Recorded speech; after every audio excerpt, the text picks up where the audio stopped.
రేపటి నుంచి 2 రోజుల పాటు జరిగే హైబ్రిడ్ మహానాడుకు అన్ని ఏర్పాట్లు పూర్తయిపోయాయి. స్త్రీ శక్తి థీమ్తో జరిగే ఈ మహానాడు తమకు ఎంతో ప్రత్యేకం అంటోంది టీడీపీ.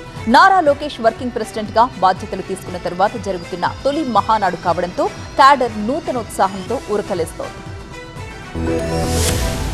తెలుగుదేశం పార్టీకి మహానాడంటే కేవలం ఒక వార్షిక సమావేశం మాత్రమే కాదు, పార్టీ ఆత్మను, ఆవిర్భావ స్ఫూర్తిని గుర్తు చేసే అతిపెద్ద పండుగ. కార్యకర్తల నుంచి అగ్రనేతల వరకు అందరినీ ఒకే వేదికపైకి తీసుకొచ్చే ఈ మహాసభకు పార్టీ చరిత్రలో ప్రత్యేక స్థానం ఉంది. వ్యవస్థాపక అధ్యక్షుడు నందమూరి తారక రామారావు జయంతిని పురస్కరించుకుని ప్రతి ఏడాది నిర్వహించే మహానాడును ఈసారి హైబ్రిడ్ రూపంలో జరుపుతోంది టీడీపీ. బుధవారం, గురువారం అమరావతిలోని టీడీపీ కేంద్ర కార్యాలయంలో మహానాడు నిర్వహించేందుకు ఏర్పాట్లు పూర్తయ్యాయి. కేంద్ర కార్యాలయంలో పరిమిత సంఖ్యలో నేతలు భౌతికంగా పాల్గొంటుండగా రాష్ట్ర వ్యాప్తంగా క్లస్టర్ల ద్వారా వేలాది మంది కార్యకర్తలు డిజిటల్ వేదికపై అనుసంధానం కానున్నారు. దేశం మొత్తం ఔరా అనిపించేలా, తెలుగు జాతి గర్వపడేలా ఈ మహానాడు నిర్వహిస్తామంటోంది టీడీపీ.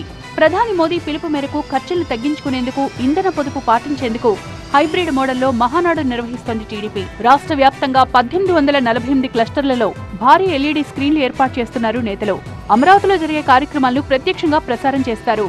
ప్రతి క్లస్టర్లోని కార్యకర్తలు నేరుగా కేంద్ర నాయకత్వంతో మాట్లాడే అవకాశాన్ని కల్పించడం ఈ మహానాడు స్పెషాలిటీ. టెక్నాలజీ సాయంతో ప్రతి కార్యకర్తను పార్టీ ప్రధాన వేదికతో అనుసంధానం చేయడం ద్వారా టీడీపీ డిజిటల్ యుగంలోకి అడుగు పెడుతోందని పార్టీ నాయకత్వం చెప్తోంది.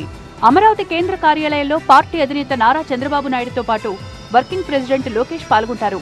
క్లస్టర్లలో ఉన్న కార్యకర్తలతో నేరుగా మాట్లాడుతూ వారి అభిప్రాయాలను తెలుసుకుంటారు. గతంలో వేలాది మంది మాత్రమే ప్రత్యక్షంగా పాల్గొనే మహానాడు ఈసారి లక్షలాది మందికి చేరువ కానుంది. ఈ ఏడాది మహానాడును స్త్రీ శక్తి థీమ్తో నిర్వహిస్తోంది టీడీపీ. మహిళా సంక్షేమం, సాధికారత కోసం పార్టీ చేపట్టిన కార్యక్రమాలు, భవిష్యత్ ప్రణాళికలు ఈ వేదికపై చర్చకు రానున్నాయి. పార్టీ సిద్ధాంతాలు, రాష్ట్ర అభివృద్ధి, సామాజిక అంశాలపై విస్తృత చర్చలు జరగనున్నాయి. మహానాడులో మొత్తం 20 తీర్మానాలపై చర్చిస్తారు. మహానాడు సందర్భంగా కృష్ణా తీరం పసుపుమయంగా మారుతోంది.